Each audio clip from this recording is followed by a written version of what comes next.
établi dans son être désormais circonscrit, objectivable, objectivé, auto-objectivé, objectivant peut-être, et inconstatable. Ce que c'est un homme, ça ne se constate pas. Ce qui est un défi permanent à toute psychologie objectiviste ou objectivante, ça se crée entre nous perpétuellement. Et ce sont les ratés de cette création perpétuelle, subjective et subjective, si vous voulez, justement, qu'on étudie.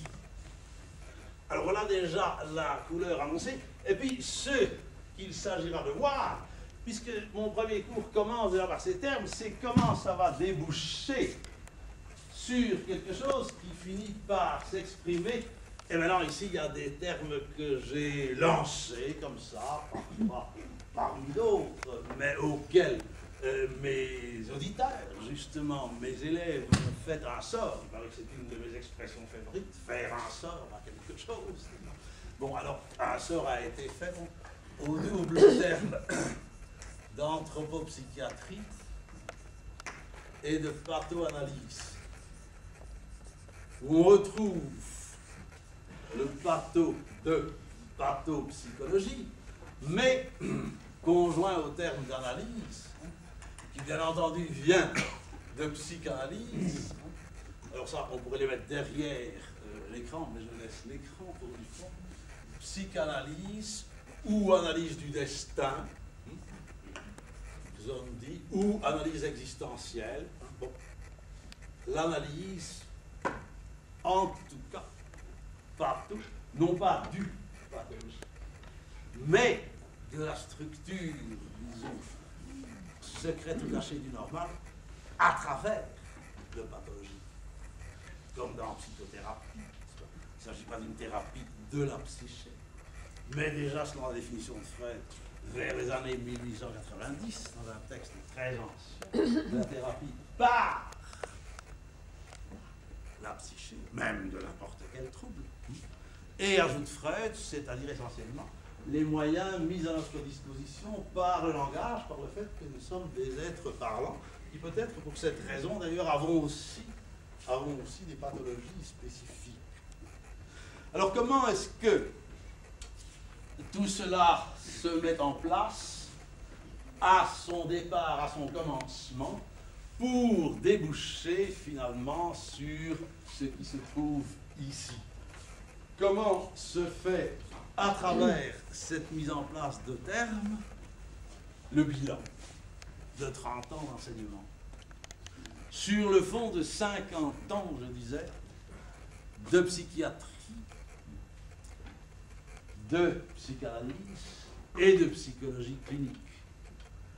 Toutes ces disciplines se transformant graduellement dans l'entourage dans lequel je vis, évidemment, aussi bien qu'à travers mon propre enseignement, parce que il y a 30 ans que je l'ai commencé. Ici, c'est enseignant, parce que vous allez entendre tout à l'heure que j'avais déjà même enseigné avant ailleurs. Et il va y avoir 50 ans, dans quelques mois, que j'avais décidé de devenir psychiatre. Alors, pour faire de cette occasion quelque chose de festif et d'un peu particulier, je vais faire une chose que je n'ai faite qu'une seule fois dans ma vie, lors d'un cours sur Jérôme Bosch, à quoi je crois il a été fait allusion, et qui évidemment ne se passait pas de reproduction projetée au tableau, n'est-ce pas? Eh bien, je vais projeter des diapositives. Ceci est donc une première, si on estime, selon le proverbe flamand, n'est-ce pas, que een keer is geen keer, une fois n'est aucune fois. Une fois les diapositives, c'est aucune fois. Ceci est donc une première. Alors, je ne sais pas comment, puisque c'est une première pour moi dans cette salle aussi, je ne sais pas comment on actionne les choses. Alors, on l'éteint, et puis voilà. Alors, cette image, n'est-ce pas, ça semble tirer. Comment est-ce que je dois manœuvrer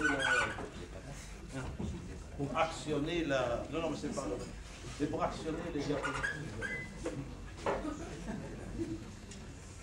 Bon, alors ceci semble une image tirée, et elle pourrait s'y trouver, n'est-ce pas, du test de choix professionnel par des images qui a fait le succès ces dernières années de notre centre d'orientation depuis une mémorable séance où son créateur, un élève de Sondi, Martin Hartlich, qui a été un de mes condisciples à Zurich, est venu le présenter.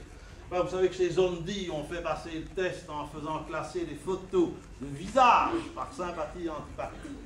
Et alors, dans le test de choix professionnel, on montre des situations professionnelles, des situations concrètes, c'est ça la psychologie, n'est-ce pas? Des situations concrètes, c'est pas l'analyse abstraite d'un être, voilà. Alors, cette image pourrait faire partie, mais c'est évidemment pas cela, c'est pas du test qui sort, c'est l'image de ce que j'ai pensé devenir jusqu'à 17 ans. C'est-à-dire chirurgien comme mon père. C'est mon père qui opère sur la droite avec une acolyte. Et j'évoque ça pour dire que très rapidement, à 17 ans, je déciderai de ne pas devenir chirurgien. On va voir comment. Mais pour aussi évoquer cette espèce de phrase qui m'a toujours servi de fil conducteur. On opère, même sous les bombes. Alors justement, sous les bombes, ça avait un sens concret dans cette génération. Alors maintenant, je dois faire bouger. Comment est-ce que ça... On opère même sous les bombes, n'est-ce pas? Nous sommes à la veille de la guerre, de 40-45, et mon père est en militaire. Et il va faire de longs voyages. Dans la période qui suit, il opère littéralement sous les bombes dans mai 40, puisqu'il était dans l'hôpital de campagne, en première ligne. C'était un vieux militaire d'ailleurs, et un chirurgien hors pair, notamment dans le domaine traumatologique. Et il opère même sous les bombes. C'est une phrase comme ça de mon enfance, qui me reste, si on la prend dans un sens métaphorique. On peut évidemment l'appliquer à bien d'autres choses que des opérations de chirurgicales. Alors il opère même sous les bombes. Il est évident que je n'ai jamais eu moi l'occasion de le faire, je n'ai pas eu besoin de le faire.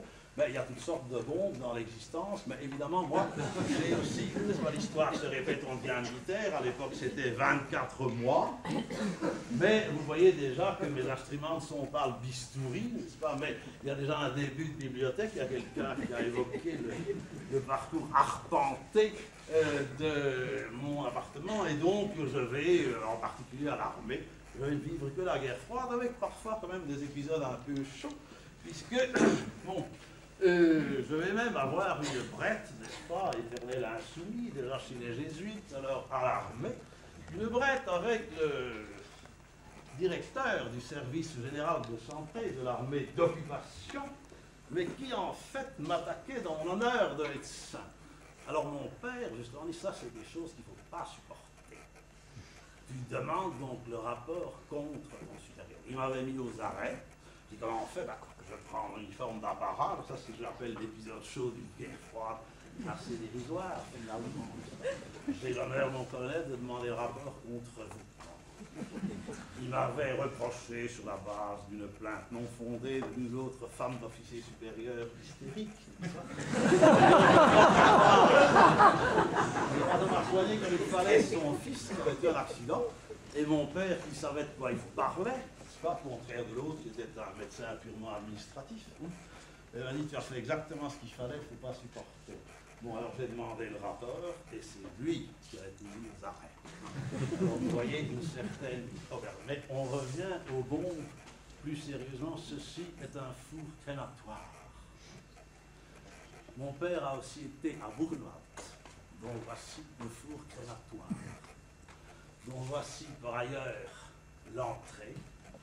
J'ai été visiter les lieux dès la chute du rideau de fer.